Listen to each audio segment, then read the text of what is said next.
Tatlong bagay na hindi mo dapat gawin para yumaman. Meron ako ikukwento. Merong isang palaka na nakatira sa isang malalim na balon. Buong buhay niya, dito lang talaga siya nakatira. Pinanganak siya sa balon at tumanda siya sa balon. Isang araw, may isang isda na naligaw sa balon na ito. Kaya tinanong niya ang palaka kung nasa na siya. Andito ka sa balon, sabi ng palaka. Ganun po ba? Paano po kaya ako makakabalik sa dagat? Taga roon po kasi ako, tanong ng isda. Pero dahil itong palaka ay di pa nakarating sa dagat, di niya alam kung ano ang dagat. Tinanong niya ang isda kung ano ang dagat. Sagot ng isda, parang katulad rin po nitong balon pero mas malaki. Kaya naman ang ginawa ng palaka ay inunat niya ang kanyang mga kamay at tinanong ang isda. Ganito kalaki? Tanong ng palaka. Sagot ng isda, mas malaki pa dyan. Inunat ulit ng palaka ang kanyang kamay ng mas mahaba. Ganito kalaki?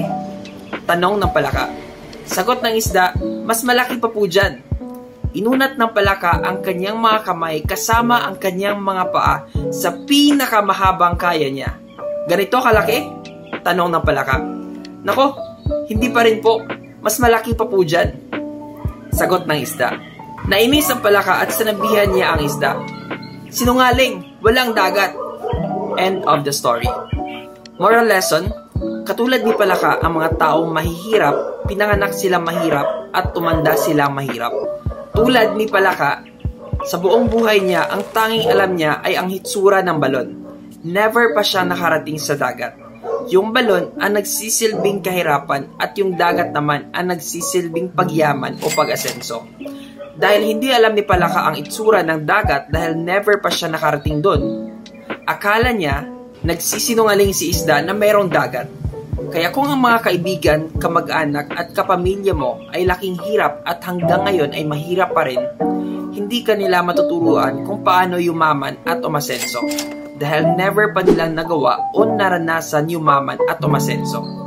Ang kaya lang nilang ituro sa'yo ay kung ano ang ginagawa rin nila, katulad ni palaka.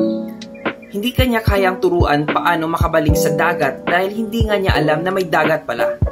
Itong ibig kong sabihin na tinuturuan ka ng mga kaibigan, kamag-anak at kapamilya mo na maging mahirap. Kahit hindi naman nila intensyon, sadyang hindi lang talaga nila alam kung paano umasenso. Kaya kung ngayon ay mahirap ka, huwag ka mag-alala. Dahil malamang hindi mo yan kasalanan.